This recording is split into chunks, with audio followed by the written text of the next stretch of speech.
Generally, there's nothing new in it. I mean, except that perhaps for the first time, any political leaders has,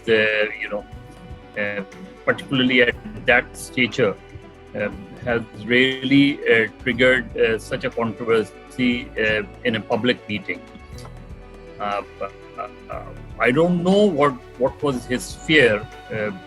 It could be because he must have been getting reports from right and left that who most probably among the front runners for the appointment, or maybe he has fear that present government or Prime Minister Shehbaz Sharif and his elder brother Nawaz Sharif and former President Asif Ali Zardari may be thinking of giving another extension to the present army chief. So all these kind of things must have been in his mind. But his biggest blunder was that he made these observations or remarks in a public meeting involving a huge crowd, and just questioning about the patriotism and over the appointment of the army chief. That is the very serious matter, and because otherwise, whenever Nawaz Sharif has appointed almost 3 army chiefs, and each army chief, and he developed differences with each army chief. And previously also, in the past also, when former Prime Minister Zulfikar Ali Bhutto, appointed General Ziaul-Haq, he superseded almost 6 generals, and which was quite unprecedented. And many thoughts, and even he thought that General Ziaul-Haq, the kind of personality he has in Bhutto's mind, he badly misread the person, and as the consequences, we all history for us that the same general imposed martial law and then executed Zulfikar Ali Bhutto, hanged Zulfikar Ali Bhutto in a judicial murder. And even then, the politicians unfortunately didn't learn lesson, because the appointment of the army chief should have been a very, very normal procedure. But since army's historical role, unfortunately, in Pakistani politics, involvement in Pakistani politics, made the politicians or the civilian rulers insecure. And in that insecurity, they thought that if we bring so and so person as an army chief, that perhaps things would go in their favor, which again is a wrong perception. And I once said that it's better if the appointment of the army chief rests with the army itself, rather than the government or the prime chief executive appoint an army chief. Let the senior most, like in judiciary. Judiciary, the executive didn't interfere in judiciary, and judiciary has its own way of bringing the Chief Justice of Pakistan. I mean, they have evolved after many decades. They have evolved a formula that a senior most judge should be the next chief. So today, I can say that after 10 years, who will be the Chief Justice of Pakistan? So that perhaps would have made things better, and the government feels more insecure, in my personal view, that let the appointment of the army chief rest with the army itself. They might form some kind of a board or whatever way in the appointment of the army chief. But then at present, under the constitution, the army sent 3-4 generals' names, or maybe 5. And it's up to the Prime Minister. He has that power that he can appoint any of the 5, or even otherwise, any person, any senior general as an army chief. But Imran Khan, perhaps, since he was ousted as a Prime Minister through vote of no confidence, he has, constantly blaming the establishment. and he gave different. He used different kind of terms for the establishment and for the army, like neutral. And then he passed derogatory remarks against the neutral. Any person who is neutral is Janwar. This is what he said in a public meeting. So he's constantly attacking the establishment directly or indirectly. And now since in the next 1.5 months, the Prime Minister will appoint someone as an army chief, or may give extension to the present army chief.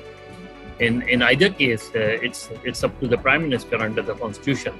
Now, what Imran Khan's fear is that so far, since he was ousted, he has not been able. He has mustered a lot of support among the public. He is one of the most popular leaders today, but he has not achieved anything so far in post vote of no confidence. Neither he could force the government to announce the fresh election, nor he succeeded in removing the present chief election commissioner or the election commission, nor he so far been able to force the government not to make changes in the NAB reforms or the electoral reforms. So in all probability, he now see that the elections will be held on time, maybe next year. Next year, in the government tenure constitutionally will expire in August 2023, and then the interim government will be formed. So the failures of Imran Khan as a leading opposition leader in post April 10th scenario, he's getting too frustrated now.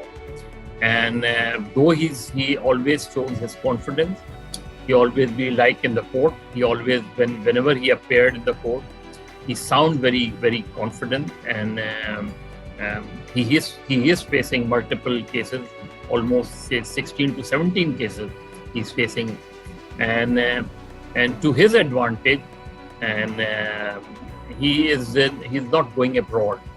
He's here. He has not looked for going abroad and staying there as in self-exile. So in that way, he is engaged. He has engaged his people. He has engaged his supporters, and his supporters is fully behind him. That goes in his favor. But for how long? That's very important, because in 3 weeks' time, there will be an election in the nine constituencies of National Assembly, and Imran is the candidate in all the 9 constituencies. Now, how many seats will he be able to win? That will determine, his popularity and his popular graph, because 3 by-elections will be held in Karachi, one in Khyber Pakhtunkhwa, and rest in Punjab.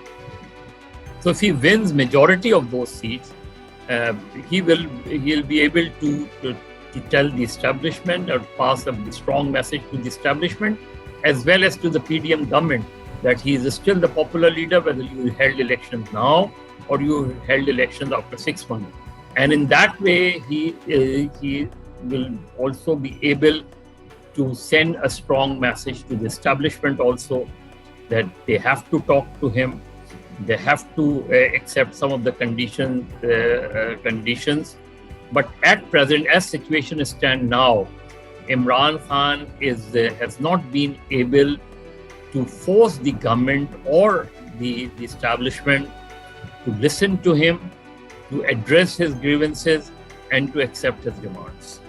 The majority of these 9 elections, I have the guts feeling that he may give a call for a long march to Islamabad again, and this time most probably in October, because that timing, most probably in his mind, that if he build up enough pressure, and as he once said, I think in Faisalabad or Peshawar, that he has the power to completely seal Islamabad. I'm not sure whether he can or not, because his May 25th experience was not as good as most of the people thought. So will he be able to give a call for Islamabad March if his demands are not met? And secondly, if he wins these elections, my gut feeling that he will give that call and try to build a pressure in a bid to stop what he feared, that so-and-so person could be appointed as an army chief, or may the present army chief may be given the extension. So that long march would not only be for the fresh elections or for the removal of the government, but most probably through that long march, he will try to build a pressure on the establishment on this point. So, but depends how many seats. But in case he lose some of those seats, then his party and he himself build the pressure, and that will lead to him to either to change his strategy or will try reorganize the party for the next election, which will not be held before October 2023.